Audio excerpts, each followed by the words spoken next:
Draft nerds, welcome in. Thank you so much for tuning in here on Thursday, December 26th. Today, we are taking a look at Nate Tice and Charles McDonald, their mock draft 3.0. They have alternating picks over on Yahoo. Two of the best in the business. I think they do a fantastic job covering the league and covering the draft.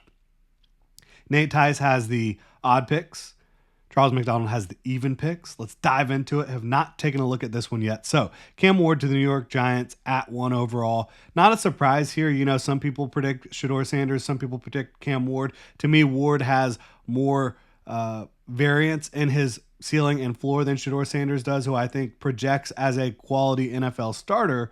Cam Ward could potentially evolve into something that someone who is a top 10 type of quarterback. I don't necessarily see Shedeur Sanders doing that, but I also think that Cam Ward's floor is much scarier than Shedeur Sanders. So it's an interesting pick. I've talked about both of these guys quite a bit. I don't think either of them is deserving of a top overall pick or being a top 5 type of pick at quarterback. I just don't think that's the type of talent that they bring to the NFL.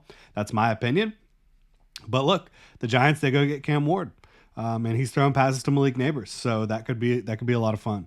Some explosive plays for sure, and I love kind of his playmaking ability and his kind of sixth sense for where pressure is coming from and when he can kind of take off and pick up a first down with his legs, because he's not like a speedster at quarterback, but he is a good athlete overall. New England Patriots taking Travis Hunter, cornerback / wide receiver. Let's see what they're saying here about where he's going to play. Charles McDonald. Patriots need help at skill position on offense. Yep. Hunter would make a lot of sense as a shutdown cornerback across from Christian Gonzalez and can step in on offense here and there as needed. Yeah, so we're projecting him here. Charles McDonald is as a corner who plays some wide receiver, moonlights at wide receiver a little bit. Yeah, playing opposite Christian Gonzalez I think is a lot of fun. I personally would like to see him more on the offensive side of the ball, catching passes from Drake May. That's just me. Jacksonville Jaguars taking Will Campbell, the offensive tackle. They say offensive tackle here out of LSU. I don't see him as a tackle. But if Will Campbell was drafted by the Jaguars at 3, I think it would be a little bit rich. I personally think he is in a tier just outside of my blue chip prospects here in this class. The blue chip ones are Will Johnson, Abdul Carter, Travis Hunter, Mason Graham, Ashton Genty, Malachi Starks. I think that's probably about it. If I forgot someone's name, I apologize, but those are my top guys. So Will Campbell is just outside of that. If we actually had reps of him on tape of playing guard, playing center, I would feel more comfortable with that projection. But as it is, he's just on the outside looking in as a blue chip prospect. Do I think he would immediately upgrade the Jaguars' offensive line if he's playing on the interior? Absolutely. If he's playing right guard to replace Brandon Sheriff, I think he brings more power. He has more athleticism right now than Sheriff does, in the twilight of his career. So I think that overall it would upgrade their roster. It would be a good pick, but would it be the pick that has the most game-changing potential for the Jaguars, the most upside of really landing an elite player at the position? Maybe not, but certainly a pick that would upgrade the offensive line, would help the Jaguars protect Trevor Lawrence on the interior, and would help them have a more dynamic running game. So not an egregious pick by any stretch of the imagination. I covered the Jaguars, so a little bit of extra insight there. Tennessee Titans taking Will Johnson, cornerback out of Michigan, would be really interesting. Blue chip prospect, prototypical athlete and player at cornerback coming out of Michigan, but they just spent a lot of money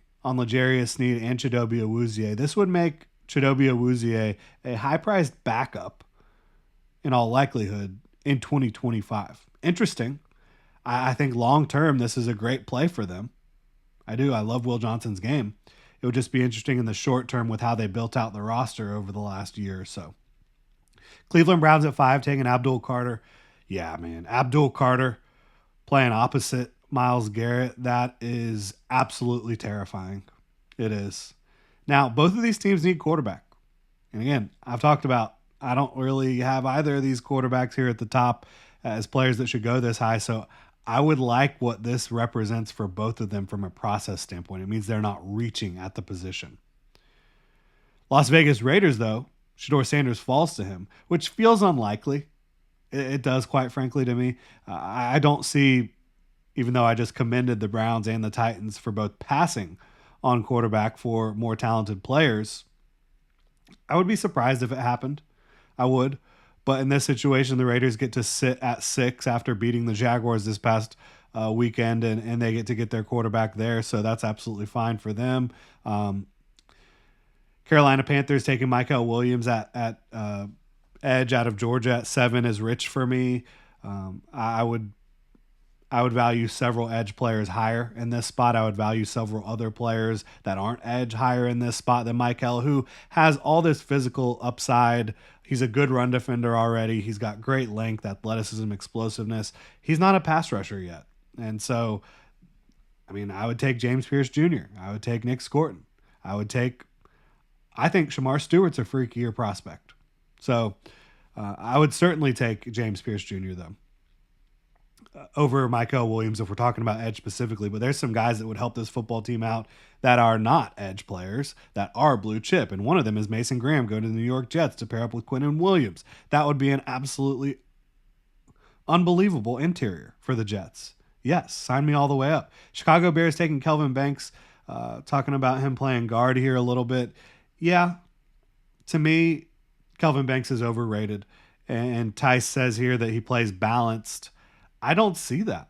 I see him falling all over the place. So New Orleans Saints getting Malachi Starks, absolutely blue chipper. I love it. Absolutely love that fit for the New Orleans Saints. They could definitely get younger at safety, and I think Malachi Starks is going to be an unbelievable defensive back for a very long time that does have some versatility. San Francisco 49ers at 11 taking Josh Connerly Jr. That is bold. But outside of Josh Simmons, who is coming off of the ACL or the knee injury, Josh Connerly does have the most prototypical traits when you talk about the length, the foot quickness, the bend, the athleticism as a true pass protecting left tackle. Get out on the move as an athlete. It would be rich for me. I think it would be a good fit, though, for the 49ers. Maybe get him playing some right tackle and then Trent Williams whenever he decides to retire. Jalen Walker at Miami, that's another rich one for me. Look, I think that Walker has potential as an edge player. He has potential as a downhill linebacker. I don't think that he's a very good prospect, like a top 15 prospect at either spot right now. I think there's a lot of development that's needed to become a more refined player. Colts taking Siobhan Ravel out of East Carolina. Yeah, you can see that. He is coming off the knee, but look, unbelievable athlete, great length. If they still have the same regime in place, this absolutely lines up with what they do. It lines up with Gus Bradley's defense. It lines up with what they do in the front office with Chris Ballard taking these absolutely insane athletic guys. Yeah, I could see it. Cincinnati Bengals taking Kenneth Grant, DT out of Michigan. Yeah, Kenneth Grant, more of a nose tackle type, but has some flexibility, some explosiveness as well. He's a great run defender. I love his game. I think this would be good for the Bengals to get more stout up their spine. I do.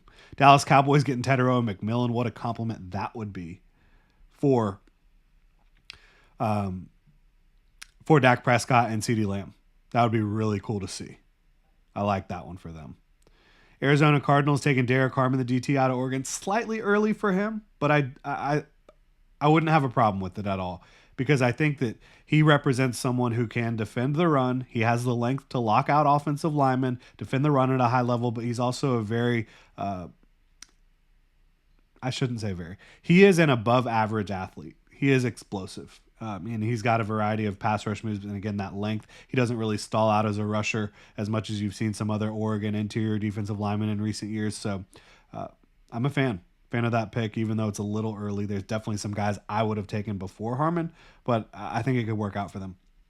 Buccaneers taking Shamar Stewart. That makes sense, 6'4", 290 pounds, great length. He's got great speed to power, great run defender. I think that you've seen a little bit more flashes from him in terms of the pass rush moves. I think the plan still needs a lot of work as well, but Shamar Stewart, that would be a fun pick for the Buccaneers. Still some guys on the board that I think should not be. Ashton Jeanty being one of them. Seattle Seahawks taking Tyler Booker. I've done this one myself before. I like it a lot. They can use help on the interior. They can also use help potentially at right tackle. But Tyler Booker pairing him up with Christian Haynes as those guards, I think that would be nasty. So physical and aggressive. Atlanta Falcons getting Walter Nolan on the interior there. They've got some older guys on the interior. Walter Nolan represents potentially the best 3-tech pass rusher in this class. So that could be fun for the Falcons. Los Angeles Chargers, Tyler Warren, tight end, Penn State. Yeah. Tyler Warren in a Jim Harbaugh offense, it makes too much sense. And Tyler Warren is one of those guys right on the outside of being blue chip for me right now. And he's a top 10 prospect, so this is a tremendous value there for the Chargers. Houston Texans taking Marcus Mbow. I could definitely see this one. He is in this range for me. I think that he's got to improve his decision making in terms of when he needs to be aggressive and when he can just play it straight a little bit, because he's got the athleticism and the hands and the traits to just play more consistently than he does. But he likes to go out and try to snatch trap you. He likes to go out and try to punch you with one or two arms and be aggressive. And I just think that needs to be honed in a little bit for him. But whether he's playing tackle or guard or even moving inside to center, I think that Marcus Mbow is going to be a good football player at the next level. Great athlete on the offensive line. Denver Broncos getting Emeka Ibuka. I've seen this one before too. I think I've done this one myself. This makes sense. Just a steady, consistent talent that I think Bo Nix would have a really great on-field chemistry with. I think that Sean Payton would know exactly how to use him. So I like that one a lot. I think you also see Loveland going to that spot a lot as well. Los Angeles Rams taking Ariante Ursary. This is an interesting fit because I think Ursary, I don't have him rated this highly, but with the Rams, with his explosiveness, I think that he has the ability to continue to create a run game for them that pushes defenders off the ball. And they do that really well on the interior right now. I think that Ursary could kind of fit into what they're trying to do offensively. So I could see that. Washington Commanders taking Jihad Campbell, linebacker out of Alabama. Yeah. His versatility, he plays some off ball. He also plays some edge. His versatility in a Dan Quinn defense, I think, could flourish. Now, Luther Burden going to the Steelers at 25. This is a egregious fall for Luther Burden, in my opinion. He should definitely come off the board earlier than this. I think he should be a borderline top 10 pick in this class. So the Steelers being able to land somebody with his explosiveness, physicality, catch point skills, and potential as a route runner would be absolutely ridiculous. And he'd be a compliment to what they have. 26 Baltimore Ravens, Landon Jackson. A little bit rich again for me. I think that he has the physical talent, at 6'6", almost 6'7", crazy flexibility at that size as an edge. Interesting pick. 27 Green Bay Packers taking Mike Green. That I could see that because he's going to be an athlete. He's got length. The Packers go for guys like that. I could see it. Philadelphia Eagles getting Josh Simmons. That would be just ridiculous. Josh Simmons getting to go to Statland University. How do they keep getting away with this, right? Josh Simmons is my OT1. I think he's the most prototypical guy in the class. Buffalo Bills getting James Pierce at 29. That's silly as well. That makes no sense to me. James Pierce, again, another borderline top 10 prospect, just like Josh Simmons and Luther Burden for me. So that's at 25, the Steelers. At 28, the Eagles. At 29, the Bills, all getting guys that are just way better than this draft spot would indicate. At 30, the Minnesota Vikings getting Tyleik Williams. I like this pick a lot for them. I think that he's got versatility. He can hold up at the point of attack. He's also an explosive athlete who his block deconstruction, I think, is pretty impressive. So Tyleik to the Vikings at 30 makes a lot of sense. They need a corner still. Maybe they can address that need in free agency. Detroit Lions, Jonas Avenea. Yeah. I think Jonas Avenea is absolutely a pick that makes sense for the Lions. And I think this is appropriate value, appropriate range for him. But his physicality, his toughness, probably coming in here playing guard for them, which is where I project him as well. I like that pick for them. He feels like a Detroit Lion. Kansas City Chiefs getting Ashton Jeanty out of Boise State at 32 is just It ain't right. It ain't right. I think it's more likely that 2 running backs go in the first round than it is that the Chiefs get Genty at 32. But let's see what McDonald says here. A steal. Ashton Genty is one of the 2 or 3 best players in the class, but winds up in the hands of the Chiefs, who should be thrilled about being able to add him to the offense. Genty has a rare combination of strength, balance, and speed that will make him a nine. Yeah. This would be egregious in so many ways. So this mock is interesting because, that's one. I mean, really, I have Tyleik Williams rated a lot higher than this, but I think it's appropriate. That's 1, 2, 3, 4 picks in the final 25 that really should be like more like borderline top 10 picks. So that'd be a fascinating one. It really would. Love what Charles and Nate are doing over there at Yahoo. Let me know what y'all think in the comment section below. If you enjoy the content here, please like, comment, subscribe. Y'all have a good one.